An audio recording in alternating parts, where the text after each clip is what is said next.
भारत का झूठ बेनकाब सिडनी हमले के दहशतगर्दी भारतीय शहरी थे, तस्दीक हो गई है। साजिद अकरम का ताल्लुक भारतीय रियासत तेलंगाना के शहर हैदराबाद से है। भारतीय पुलिस और मोदी के गोदी मीडिया ने भी सच मान लिया है। दहशतगर्दों ने सिडनी हमले से पहले फिलिपाइन का दौरा भी किया था, वहां दहशतगर्दी की तरबियत ली। ऑस्ट्रेलियाई हुकाम को दाइश से ताल्लुक के शवाहिद भी मिल गए हैं। दहशतगर्द साजिद अकरम 27 साल में 6 बार भारत भी गया था, अपने खानदान से राबते में था। ऑस्ट्रेलियाई इंटेलिजेंस एजेंसीज ने भारत से तफ्तीश के लिए मुआवनत तलब कर ली है। झूठ का पोल खुल गया। दुनिया में दहशतगर्दी फैलाने वाले भारत के खिलाफ एक और सबूत मिल गया। ऑस्ट्रेलिया के शहर सिडनी के बोंडाई बीच पर हमला करने वाले दहशतगर्द भारतीय थे। पूरी दुनिया से गवाही आने पर गोदी मीडिया भी सच बोलने पर मजबूर। भारतीय खबर रिसां इदारे दी प्रिंट की रिपोर्ट के मुताबिक सिडनी हमले में मारे गए दहशतगर्द साजिद अकरम का ताल्लुक भारतीय रियासत तेलंगाना से है और वो हैदराबाद दक्कन का रिहायशी था। साजिद अकरम 1998 में भारत से ऑस्ट्रेलिया मुंतकिल हुआ और इन 27 बरस में कई बार भारत आता जाता रहा। भारतीय पुलिस ने भी तस्दीक करते हुए बताया कि दहशतगर्द साजिद अकरम भारत में अपने खानदान से राब्ते में था। ऑस्ट्रेलिया मुंतकिल होने के बाद 6 बार भारत आया। बरतानवी नशरियाती इदारे BBC और अमरीकी जरीदा ब्लूमबर्ग भी हकाइक सामने ले आया। ब्लूमबर्ग के मुताबिक दहशतगर्द बाप बेटे ने भारतीय पासपोर्ट पर फिलिपाइन का दौरा किया। फिलिपाइन के ब्यूरो ऑफ इमिग्रेशन ने सफरी दस्तावेजात की तस्दीक कर दी है। दोनों ने 4 हफ्ते शौरज़दा जनूबी इलाकों में कयाम किया। BBC के मुताबिक हमलावर दहशतगर्दी की तरबियत लेने के लिए फिलिपाइन गए थे। ऑस्ट्रेलियाई फेडरल पुलिस के कमिश्नर ने तस्दीक करते हुए बताया कि बाप बेटा सिडनी हमले से 1.5 माह पहले फिलिपाइन गए थे। 28 नवंबर को मनीला से वापस सिडनी चले गए। ऑस्ट्रेलियाई हुक्काम के मुताबिक सिडनी हमला दाइश से मुतासिर होकर किया गया। दहशतगर्दों के दाइश से ताल्लुक के शवाहिद मौजूद हैं। उनकी गाड़ी से दाइश का परचम भी मिला है। आलमी दहशतगर्दों के भारतीय शहरियों के साथ राब्ते साबित होने के बाद ऑस्ट्रेलियाई इंटेलिजेंस एजेंसीज ने भारत से तफ्तीश के लिए मुआवनत तलब कर ली है। ऑस्ट्रेलियाई हुक्काम ने यह भी वाज़ेह किया है कि सिडनी हमला करने वाले सिर्फ दहशतगर्द थे, वो किसी मजहब की नुमाइंदगी नहीं कर रहे थे। आपको बताएं कि भारत दुनिया भर में दहशतगर्दी फैलाने का मरकज सिडनी हमले में मोदी सरकार के मुलव्वस होने की तस्दीक हो चुकी। भारत अमेरिका समेत मगरबी ममालिक में मुख्तलिफ वाक़यात में भी मुलव्वस रहा। सिख रहनुमा के कत्ल पर कनाडा ने सिफारती ताल्लुकात महदूद कर दिए। श्रीलंका, बांग्लादेश, नेपाल और मॉरिशस समेत भारतीय शरपसंदी का शिकार हैं।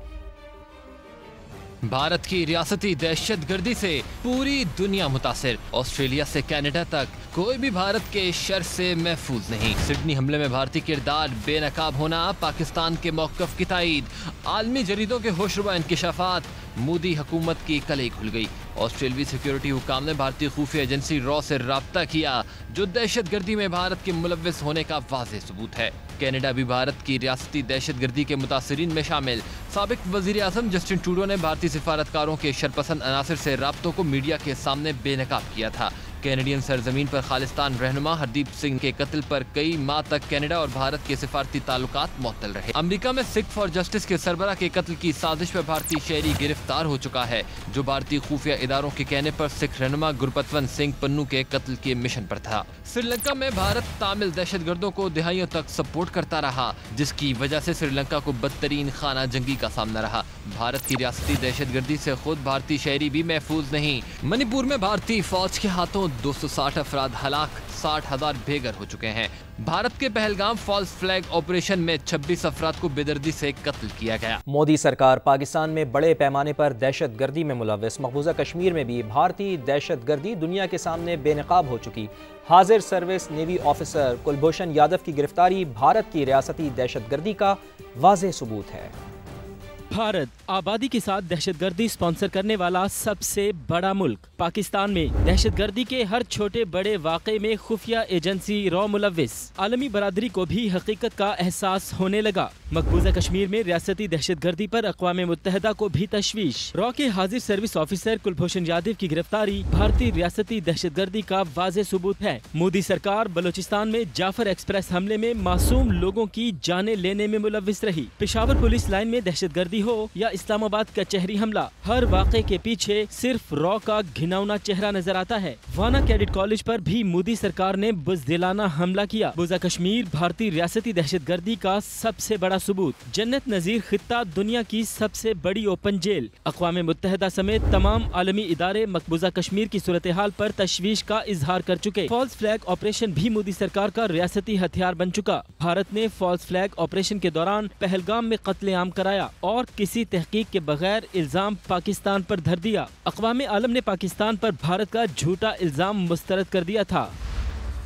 बुंडाई बीच हमले के बाद ऑस्ट्रेलिया में सोग की फजा है। दूसरे रोज भी हमले के मकाम पर इजहार यकजहती के लिए हजारों गुलदस्ते रखे गए। सरकारी इमारतों पर कौमी परचम सरनिगू हैं। सिडनी के शहरी शामी नयाद हीरो अहमद के भी शुक्रगुजार हैं, जिन्होंने हमलावर को काबू किया था।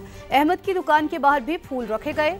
जख्मी अहमद के लिए फंड रेजिंग मुहिम भी जारी है, जिसमें अब तक 17 लाख ऑस्ट्रेलियन डॉलर जमा किए जा चुके हैं। हमलावर के पास इतनी बड़ी बंदूक थी जो जिंदगी में पहली बार देखी। हम गाड़ी में बैठकर वहां से निकले और चीख चीख कर लोगों को भागने के लिए कहते रहे। बोंडाई बीच की चश्मदीद गवाह ने आंखों देखा हाल सुना दिया। कहा, बस यही ख्याल आ रहा था कि कहीं मुझे ही गोली ना लग जाए। And he just picks up the biggest gun I've ever seen and just instantly opens fire.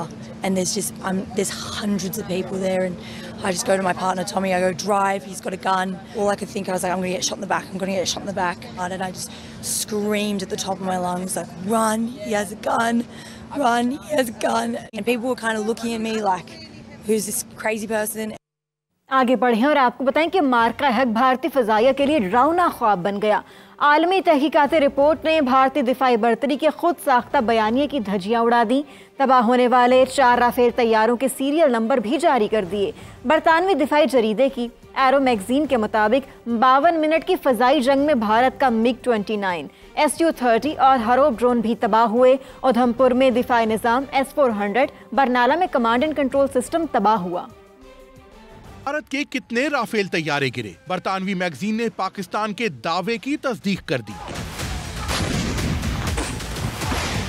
दुनिया भर की फिजाइया पर नजर रखने वाले मैगजीन की एरो के मुताबिक मई में होने वाली 52 मिनट की फिजाई जंग में पाकिस्तान ने भारत के 4 राफेल तैयारे मार गिराए। राफेल तैयारों के नंबर BS-001, BS-021, BS-022 और BS-027 थे। भारत चारों तैयारों की मौजूदगी के सबूत पेश करने में नाकाम रहा। रिपोर्ट के मुताबिक पाकिस्तान के मल्टी डोमेन ऑपरेशंस ने भारतीय फिजाइया को मफलूज किया। भारत के 4 राफेल, MiG-29, Su-30 और हरूब ड्रोन पाक फिजाइया का निशाना बने। तैयारों ने उधमपुर में दिफाई निजाम S-400 को भी तबाह किया। पाकिस्तानी फिजाइया ने बरनाला में भारतीय कमांड एंड कंट्रोल सिस्टम को भी सफाए हस्ती से मिटा दिया। भारत में मुसलमानों के साथ नारवा सलूक का एक और शर्मनाक वाकया। रियासत बिहार के वजीर आला की घटिया हरकत, मुस्लिम खातून डॉक्टर के चेहरे से नकाब खींच दिया।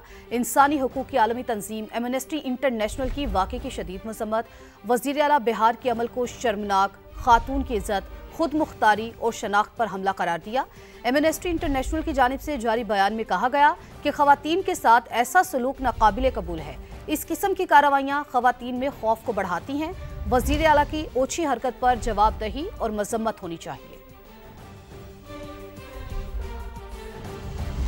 भारत में इबादतगाहें भी महफूज नहीं, आलमी बरादरी भारतीय मजालिम के खिलाफ किरदार अदा करे। चेयरमैन पाकिस्तान उलमा कौंसिल हाफिज ताहिर अशरफी की लाहौर में अक़लियती रहनुमाओं के हमरा न्यूज़ कॉन्फ्रेंस। बिहार के वज़ीर आला के गैर इखलाक़ी अमल और सिडनी वाक़े की शदीद मजम्मत। सिख रहनुमा सरदार कल्याण सिंह ने कहा, भारत का असल चेहरा दुनिया के सामने आ चुका है। दहशतगर्द किसी मजहब के नुमाइंदा नहीं है। दहशतगर्द दहशतगर्द होता है। हिंदुस्तान की जो दहशतगर्दी है हर जगह अब दुनिया के सामने आ चुकी है। अक़वाम मुत्तहिदा के इंसानी हकूक के आलमी इदारों के जिम्मेदारों से अपील करता हूँ कि वह हिंदुस्तान की इस दहशतगर्दी के खिलाफ मुत्तहिद होके इसको रोकने के लिए अपना किरदार अदा करें। पाकिस्तानी अक़लियतें और पाकिस्तान में अक्सरियत एक जैसे ही रह रहे हैं। एक शर्मनाक हादसा हुआ है और हमारा प्लेटफॉर्म हम इसकी भरपूर मजम्मत करते हैं। जो ऑस्ट्रेलिया में ये इंसानियत का कत्ल है। हिंदुस्तान का जो अंदर का चेहरा है जिसको वो छुपाने की बड़ी कोशिश करता है, तकरीबकारी इंतहा पसंदी का असल चेहरा जो है वो सामने आया है। बाहर के उस वज़ीर आला की इस नापाक हरकत से, जब उसने एक बच्ची को मजबूर किया कि वो अपना नकाब उतारे।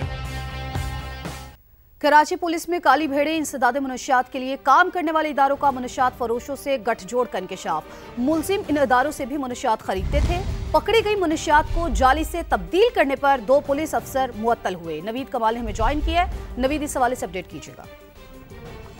बिल्कुल, 1 दिसंबर को एक बड़ी प्रेस कॉन्फ्रेंस की गई थी जिसमें 28 करोड़ रुपए की मंशियात पकड़ने का दावा था। बाद में इस मंशियात को तब्दील करके फरोख्त करने की शिकायत मिली जिसमें 2 अफसरान मुअत्तल हुए थे। इसकी inquiry DIG west Irfan Baloch कर रहे हैं। इंक्वायरी में मजीद इंकशाफात सामने आए हैं जिसमें ये पता चला है कि मंशियात जो पकड़ी जाती है, एक्साइज का एक अफसर अपने घर ले जाता था और एफआईआर में कम मंशियात जाहिर करके बदनाम जमाना मंशियात फरोश जो कटी पहाड़ी से सैफुर्रहमान पप्पू इसको फरोख्त की जाती थी। जो एक्साइज अफसर है, इसके अलावा भी कुछ अफसरान के नाम आए हैं जो पकड़ी हुई मंशियात फरोख्त करते थे। डीआईजी जो वेस्ट भी इंक्वायरी कर रहे हैं। इंक्वायरी कमेटी जराए का ये कहना है कि मंशियात को तब्दील कर अपडेट कर रहे थे। आपका बेहद शुक्रिया।